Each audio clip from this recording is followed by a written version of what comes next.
We will start this last morning with patellofemoral things and problems and disorders, and I will first speak about the MPFL anatomy, which is really important to understand to make a good surgery.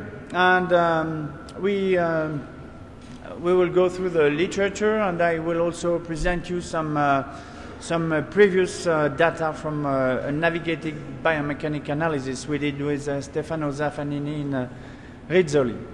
So you all know that patella has a balance, and there is a balance between dynamic forces with the muscles, quadriceps muscles, and soft tissue restraint, and you will see all the patellofemoral ligaments, and in fact there are a lot of patellofemoral ligaments. When you see this anterior part of the knee, you have the patella, and you will have at the inferior part the lateral patellotibial ligament, and on the other side the medial patellotibial ligament. These are two unknown ligaments, but they are still important. If you go on the medial side, you will go on the famous MPFL. And but there are also two other ligaments, which is the medial patellomeniscal ligament and the medial patellotibial ligament. And those two structures are also important. And some team do surgery repairing this ligament. For example, in Rizzoli Hospital, they do a procedure like that.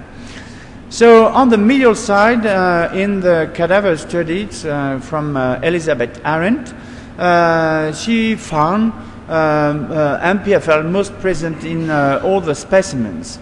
But she also found a lot of variation in the width and thickness. And if you're going to on the literature, you will see that the mean length of the MPFL is 55 millimeters. But it depends on the knee size. The width of this ligament is really has a high variation, from 3 to 20 millimeter on the femoral attachment, and from 14 to 30 on the patellar attachment. So you see it's a large amount of variation. And this is not a true ligament. The thickness is really thin. It's about 1 millimeter, and it's mostly a liar than a true ligament. The tested to failure is 208 Newton. About the connection between the VMO and the MPFL, most of the MPFL are covered by the VMO, but in some VMO dysplasia, as you can see on high-grade patellar instability, the VMO won't be the MPFL won't be covered by this ligament. So you see, for example, on this side you have a dysplasic VMO. You don't have the oblique fibers, only the vertical fibers. The insertion is far from the patella, and there is a bar spot where the MPFL is. So it's important to know all those connections between this muscle. So we used to say that MPFL is a part of the three layers of the medial structures. The first will be the retinaculum, then you will go on the second layer, which will be the MPFL, and then you go on the synovium, and then on the joint. So when you do surgery, you can try to dissect it and to find it. It's not so easy, especially when you have a chronic patellar instability, because all the structures are destroyed. There are also some importance to know where is the third adductor, and the insertion is just below the MPFL insertion, and that's important because you have some surgery procedures which use the third adductor as a pulley to do the MPFL. It's not so far, and it's a soft tissue, so it's interesting things. So now we go to the femoral attachment and the bony attachment, which are really important to know when you will schedule to do MPFL reconstruction, especially if you use the fluoroscopy, which I really advise you. So you will have the medial epicondyle, the adductor, and you will have this area where the MPFL is inserted. This is a bone. You will see the MCL insertion, the adductor magnus footprint, and the MPFL is just over there. And it's so it's not so difficult to reach. It's important to have the link with the X-rays, and because if you do surgery and you use the fluoroscopy, you will use this image to position your right femoral attachment. And the MPFL is just over there, just above the Blumenstadt line, and about 5 millimeters anterior to the third adductor. You see on the relationship with the anatomic view. And Schottler described this point. It's a nice study to look at, and you will know exactly where to position your MPFL while doing the surgery. About the biomechanics now, MPFL is known to be the most important patellar stability, mostly in extension, because when you go for flexion, the patella will be in the groove, and the importance of the MPFL will be less important. People say that it's nearly isometric. It means that it's not really isometric, and it will shorten beyond 70 degrees. What is important is that primary restraint, for sure, and especially in extension.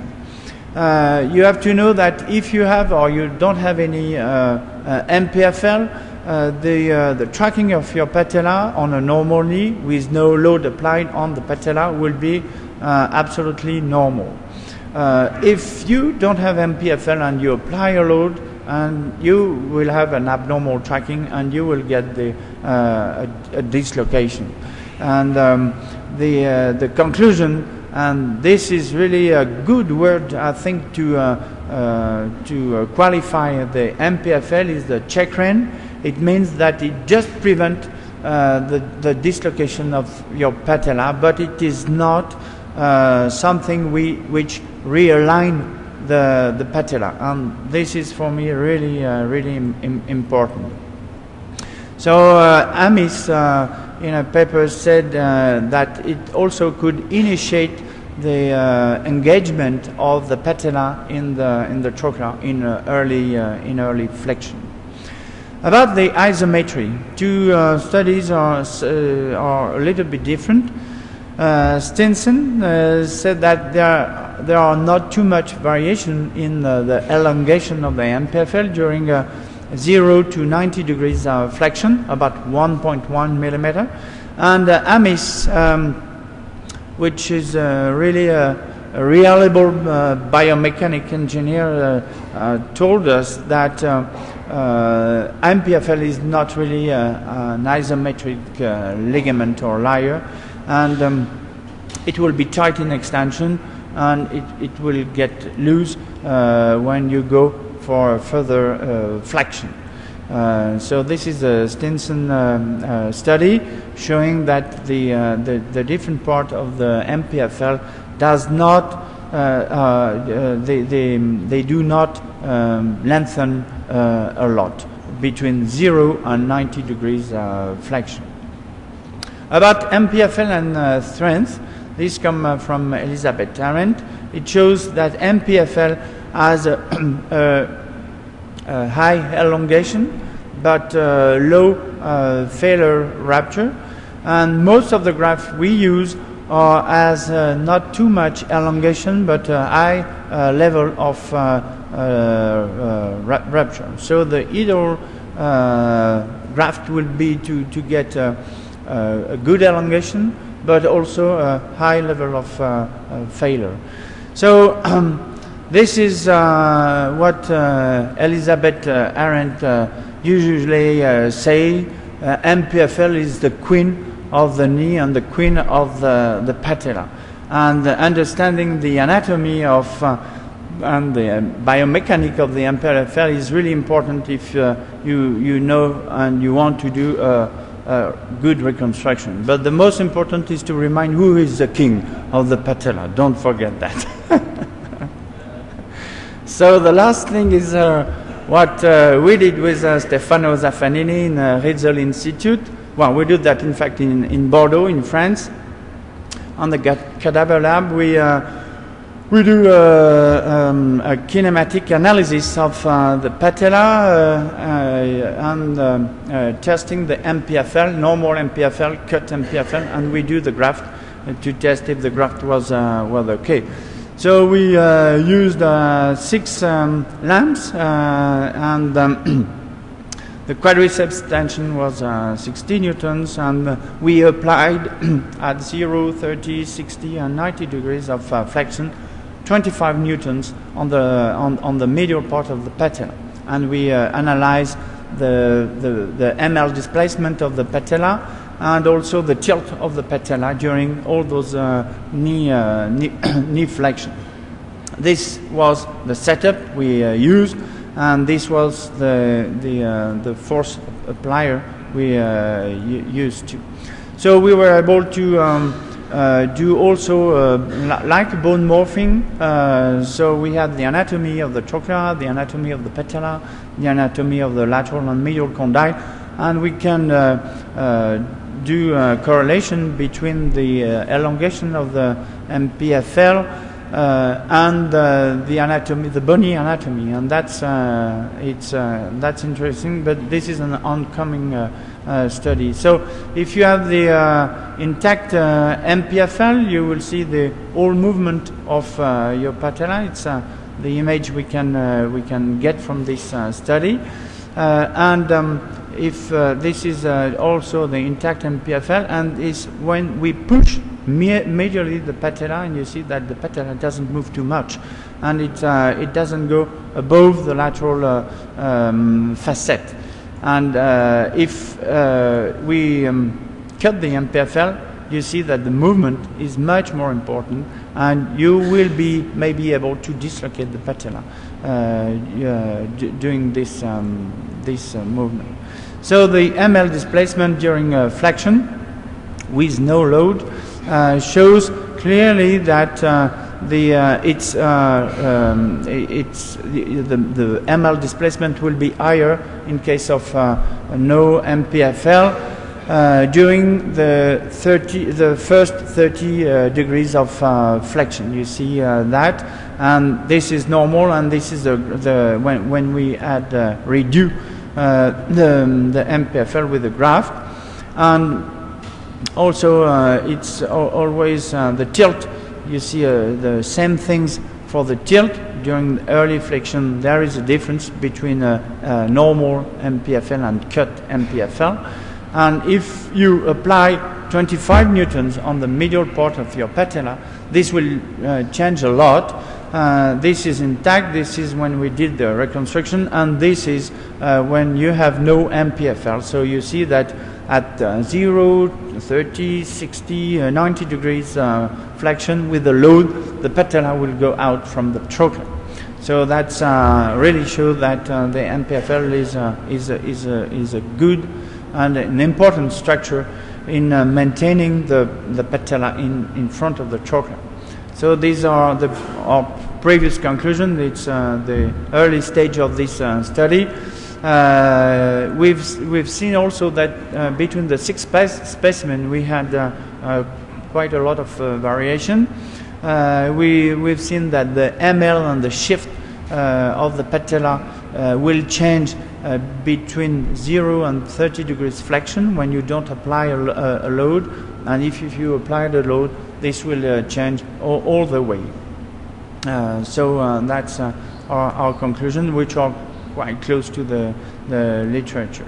And this will lead us probably to navigation surgery for patella, and also on total joint. This would be really interesting to go on that. But if you want to know more, you have first to read this wonderful book we did, and our group from Lyon, we were talking about that yesterday evening, invite you in Lyon in September 2012 to have a meeting only about patellofemoral joint, children, instability, arthritis, and everything. So you're welcome to Lyon, especially your group. Thank you very much.